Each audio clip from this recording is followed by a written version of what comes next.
For the first time, Hitler meets an enemy who will stand up to his war machine. On land, on sea, and in the air. The Russian army, well trained and prepared. A people united and ready to make real sacrifice in time. At home, abroad, wherever they are fighting, the enemies of Hitler deserve our support. His friends cannot be our friends. When a nation has its back to the wall, there is little chance for peacetime photography. Battles are not staged for cameramen. Nevertheless, from Russia's heroic struggle has come to us a record, incomplete but true. A record that carries its own appeal, from brave men facing death and destruction, from women toiling night and day behind the lines to aid them, from fields and villages, from helpless little children. These scenes you will witness were not prearranged. They cry of human suffering. They show the love of Russians for their land, their families, and their homes. They are willing to die like men, even though they want so much to live.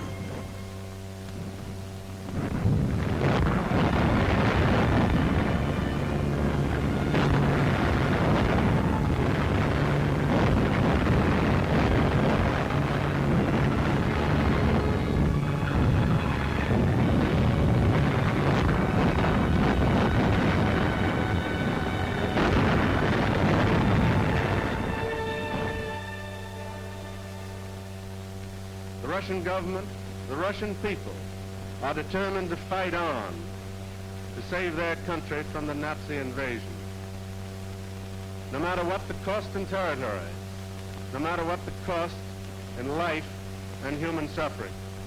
The American and British missions to Moscow found the spirit of the people high. Mechanics assembling American aircraft worked 14 hours a day in the sleet and the cold. The workmen in the factories come back in their days off to work without pay to do their share in the defense of the country.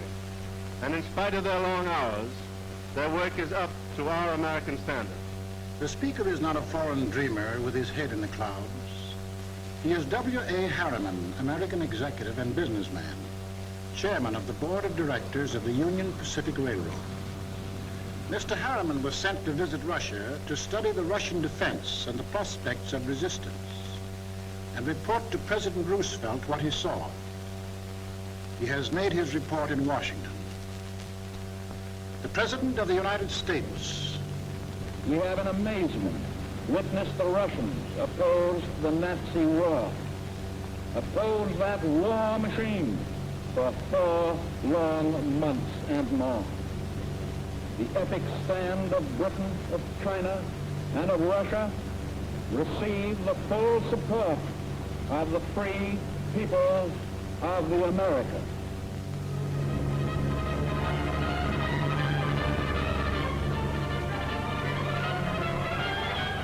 Four long months and more.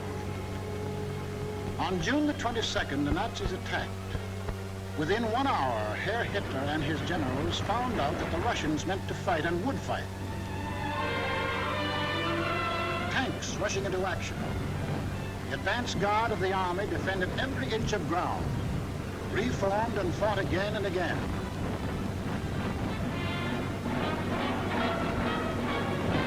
Russian flyers taking off, blasting the enemy at every turn. On the faces of pilots, eye to eye with death, you will see determination. Men died in thousands. Machines were destroyed. The Germans were checked and the armies were assembled. General mobilization.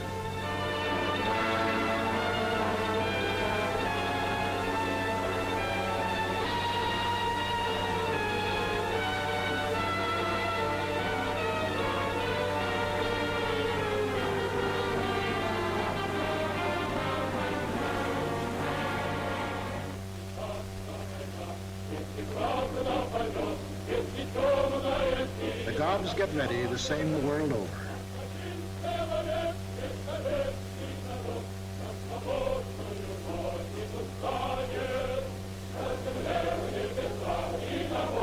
They say goodbye to the folks. Their girls say goodbye to them. This time it's in earnest.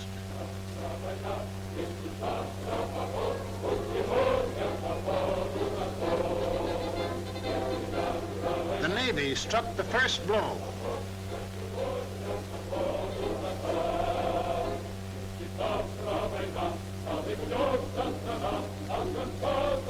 While the shock troops fought and reserves were being rushed to help them, Josef Stalin appealed to the nation. He told the people what was happening in plain words at the front and what they were up against. Comrades, citizens, grave danger hangs over our country, but there are no invincible armies and never have been. Hitler's forces can be smashed and will be smashed. 170 divisions have been hurled against us. We have had to retreat. This short-lived military gain for Germany is only an episode. We are bound to win. You should understand the full immensity of the danger and abandon all complacency. Hitler is out to seize our lands, our grain, our oil, to enslave us. The Russian people must reorganize all their work on wartime lines. Have no mercy on the enemy. Leave no room in our ranks for cowards and deserters. Show no fear in fight. In case of forced retreat of the army units, all rolling stock must be evacuated. The enemy must not be left a single engine, a single railway car, not a pound of grain or a gallon of fuel. What cannot be withdrawn must be destroyed. Guerrilla units must be formed, blow up roads and bridges, cut the telephone and telegraph wires, set fire to forests, stores, and transports. Leave nothing but scorched earth. In occupied regions, the enemy and his accomplices must be hounded at every step. This war is not an ordinary war. It is a war of the entire Russian people, not only to eliminate the danger hanging over our heads, but to aid all European peoples groaning under the yoke of fascism. In this war of liberation, we shall not be alone.